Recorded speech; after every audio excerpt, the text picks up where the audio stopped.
কিরে তুই আজকেও চান করিসনি? বিগত 1 মাস হয়ে গেল তুই একদিনও চান করিসনি। এরকম করলে একটাও মেয়ে পটবে না, সব মেয়ে তোর গায়ের গন্ধে দূরে চলে যাবে। আমার জন্য না হোক, মেয়ে পটাতে চাইলে আজকে চান কর।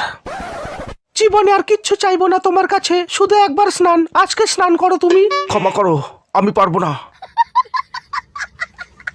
পারবে না? ও কিছুতেই চান করবে না রঞ্জু। ও একদিন ওর বগলের দুর্গন্ধ শুকিয়ে আমাকে অজ্ঞান করে দিয়েছিল। আমি কিন্তু বৌদি নই জয়ন্ত। বৌদি তোমার বগলের গন্ধ সহ্য করে নিলেও আমি কিন্তু তোমার বগলের দুর্গন্ধ সহ্য করব না। আমার নাম রঞ্জুদা। আজ পর্যন্ত কারো বগলের দুর্গন্ধ শুকিনি, আজও শুকবো না।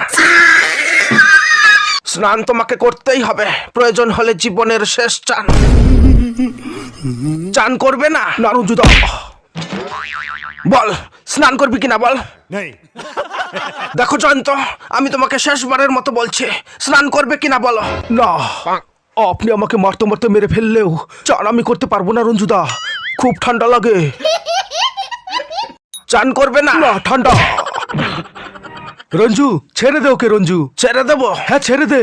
নোংরা ছেলে কোথাকার, এত করে বলছি একবার স্নান করতে পারছে না। কেন চান করছে না তোরা কেউ জানিস না, আমি জানি। अच्छा জয়ন্ত যদি চান করে তাহলে আর ও হয়তো কোনোদিন বাবা ডাক শুনতে পারবে না। বাবা হতে পারবে না? কেন? জয়ন্তকে হঠাৎ একদিন পাড়ার লোকে ধরে স্নান করিয়েছিল। তারপরে জয়ন্তর টুনটুনিটা ঠান্ডায় একেবারে ছোট হয়ে গিয়েছিল। তোকে আর চান করতে হবে না রে। আমি সব সহ্য করতে পারি, কিন্তু কম্বলের ভেতরে পা দিলে আমি সেই গন্ধ সহ্য করতে পারি না।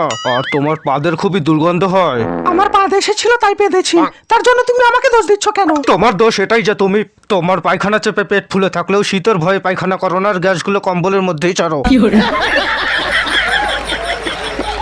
ভবিষ্যতে আর কোনোদিন তোমার পা দিলে কম্বলের ভেতরে তুমি পাতবে না। তুমি বা তোমার মা পাদলে তখন তোমাদের নাকে গন্ধ লাগে না? তোমার মা তো সারাদিন ভরম ভরম করে পাদ মারে। একদিন তো তোমার মা পাততে পাততে হেগেই ফেলেছিল। কাজল চুপ করো, মা শুনতে পাবে। আমি পাদলে দুর্গন্ধ হয়, আর তোমার মা পাদলে কি গোলাপের গন্ধ হয়? কাজল! থামলে কেন?